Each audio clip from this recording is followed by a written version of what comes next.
Welcome back students. कल तक हमने पढ़े थे टेलर के 4 प्रिंसिपल्स। आज हम पढ़ेंगे उसकी दी हुई टेक्निक्स जो कि ऑर्गेनाइजेशन में लगाई जाती है। हमारी पहली टेक्निक है फंक्शनल फोरमैनशिप। अब आप सोच रहे होंगे कि ये फंक्शनल फोरमैनशिप होता क्या एक्चुअली में। फंक्शनल फोरमैनशिप जो आया था वो आया था डिवीजन ऑफ वर्क से। फ्यूल का एक प्रिंसिपल आपको याद आ रहा होगा, सबसे पहला प्रिंसिपल जो हमने पढ़ा था। ये डिवीजन ऑफ वर्क का एक्सटेंशन था। एक्सटेंशन का मतलब है कि इसको ब्रॉडर टर्म पे एक्सप्लेन किया गया फंक्शनल फोरमैनशिप के द्वारा। उसके बाद इसमें क्या कहते हैं कि किसी भी वर्कर को हम 8 स्पेशलिस्ट के अंडर रखते हैं। कौन से 8 स्पेशलिस्ट, जिसको हम क्या कहते हैं, फोरमैन। और ये जो फोरमैन होते हैं ये एजुकेटेड होने चाहिए, सबसे पहली चीज। इंटेलिजेंट होने चाहिए, प्लस थर्ड एनर्जेटिक होने चाहिए।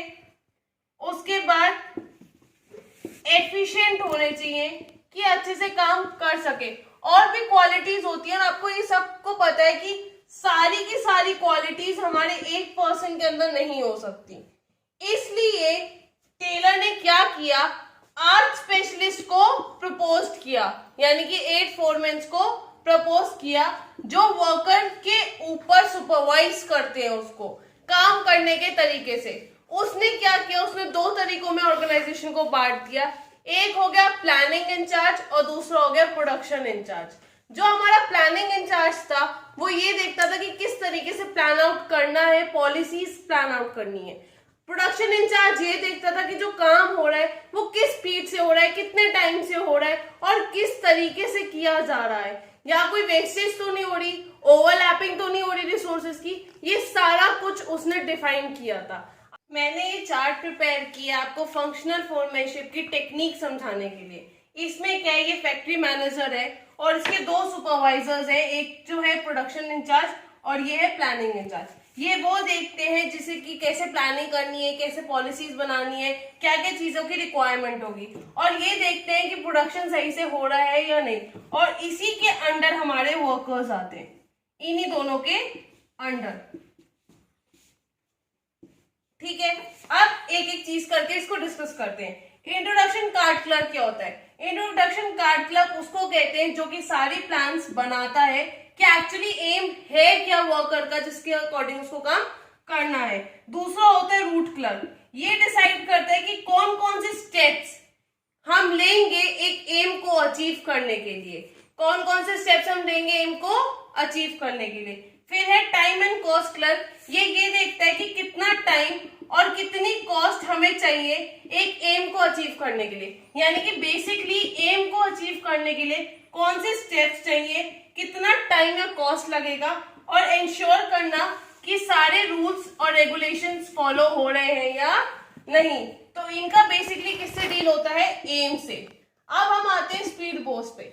स्पीड बॉस जो होता है हमारा, वो ये देखता है कि काम ढंग से हो रहा है या नहीं, किस स्पीड से वर्कर्स एक्चुअली काम कर रहे हैं। फिर होता है गैंग बॉस, वो ये देखता है कि जितने भी टूल्स या मशीनरी हमारे काम को करने के लिए चाहिए वो कैसे होगा, मतलब कि टूल्स और मशीन्स जो है, जो वर्कर्स को जरूरत पड़ेगी एक एम को अचीव करने के लिए, वो सही तरीके से वर्क कर रहे हैं या नहीं, उनकी कंडीशन सही है या नहीं, मतलब वर्किंग कंडीशंस रिलेटेड जितना भी कुछ होता है वो कौन देखता है, गैंग बॉस। फिर आते हैं हम रिपेयर बॉस पे। रिपेयर बॉस हमारा ये देखता है, इंश्योर करता है कि वर्कर्स को कोई भी प्रॉब्लम ना हो, मतलब जो भी प्रॉब्लम होगी उसके टूल से, उसकी मशीनरी से, उसके काम करने के तरीके से जो कुछ भी होगा वो कौन देखेगा, repair boss.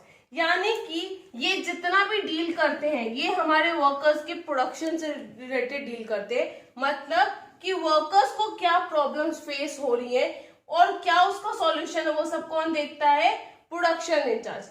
Inspectors quality check करते हैं कि किस क्वालिटी के प्रोडक्ट एक्चुअली बनाए जा रहे हैं, क्या वो क्वालिटी स्टैंडर्ड ऑफ क्वालिटी को मैच कर पा रही है या नहीं, रूल्स और रेगुलेशंस फॉलो हो रहे हैं या नहीं, ये सब ये चीजें देखते हैं। एक बार वापस से स्टार्ट को रिवाइज कर लेती हूँ कि बहुत इंपॉर्टेंट है।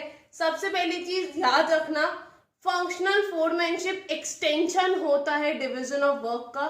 दूसरी चीज, यूनिटी ऑफ कमांड को वॉयलेट करता है फ्यूल के। वॉयलेट कैसे करता है? वो यूनिटी ऑफ कमांड क्या कहता था? एक सबऑर्डिनेट एक बॉस। यहाँ पे कितने बॉस हैं? 8। सबऑर्डिनेट कितना है? 1। उसने कहा था 1:1 का रेशियो होना चाहिए। एक्चुअली इसमें कितने गए? 8:1। इसलिए ये दो चीजें बहुत इंपॉर्टेंट थी जो आपको याद रखनी थी। दूसरी चीज ये थी, फैक्ट्री मैनेजर को 2 पार्ट्स में डिवाइड किया गया, प्लानिंग इंचार्ज और प्रोडक्शन इंचार्ज, और इन्हीं दोनों के अंडर आते हमारे वर्कर्स। ये डील करते थे एम से और ये डील करते थे कि प्रोडक्शन कैसे होगा। जो भी प्रॉब्लम आ रही है प्रोडक्शन में, उन सारों का सॉल्यूशन किसको देखना है? इनको। समझ आ गया? अब हमारी दूसरी टेक्निक है standardisation and simplification of work. Standardisation का मतलब होता है कि एक जो सेट स्टैंडर्ड है, क्या हमारी कंपनी उसको फॉलो कर पा रही है या नहीं। सिंप्लीफिकेशन का मतलब होता है कि जो काम हमें दिया गया उसे हम इजीली काम कंटिन्यू कर पा रहे हैं या नहीं। मान लो एक स्कूटी मैंने खरीदी है एक्टिवा, जो कि काफी टाइम पहले 3G चलता था, उसके बाद आ गया 4G, फिर आ गया 5G। अब आप एक बात बताओ, क्या एक्टिवा 3G का लेवल एक्टिवा 5G मैच कर सकता है? ऑब्वियसली कर सकता है। लेकिन क्या एक्टिवा 5G का लेवल 3G मैच कर सकता है? 4G मैच कर सकता है? नहीं, क्योंकि कुछ ना कुछ एक्स्ट्रा करके ही तो लॉन्च की गई है। नहीं, कंपनी क्या करती है? कंपनी अपनी एग्जिस्टिंग टेक्नोलॉजी को नई टेक्नोलॉजी से चेंज करती है। क्यों? जिससे कि क्वालिटी ऑफ वर्क बढ़ जाए, टाइम जो लग रहा है वो रिड्यूस हो जाए और वर्कर्स एफिशिएंटली काम कर पाए।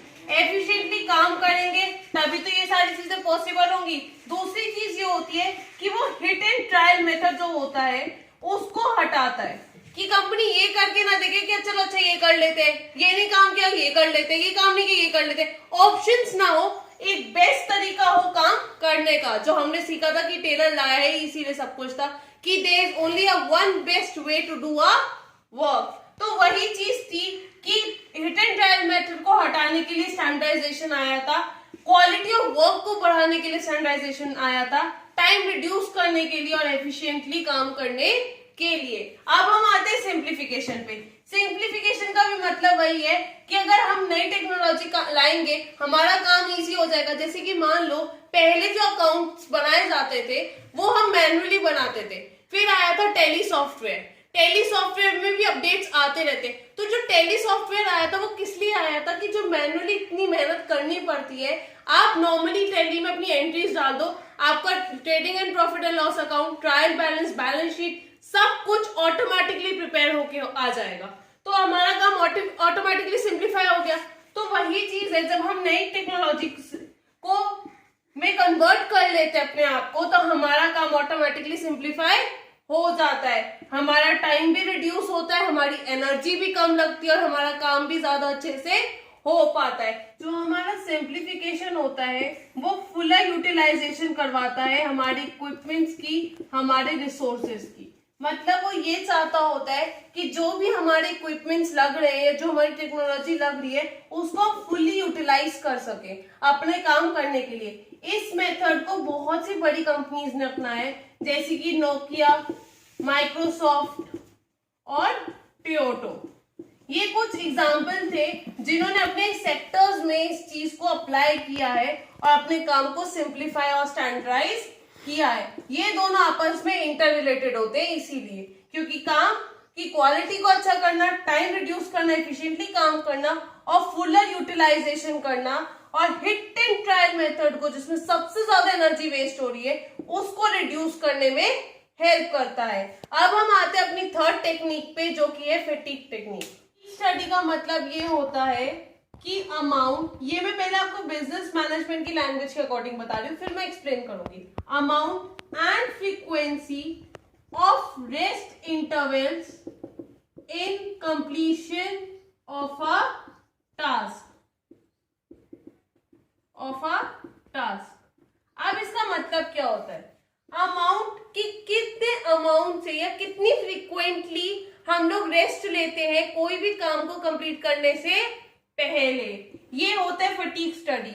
मतलब फॉर एग्जांपल मान लो कि हम लोग के 16 घंटे काम करने होते हैं वर्कर्स को, ठीक है? तो अगर वो 8 9 घंटे काम कर रहे हैं, उसके बाद एक ब्रेक ले रहे हैं, क्या आपको लगता है कि वो पूरे के पूरे 9 घंटे एफिशिएंटली काम कर पाते होंगे?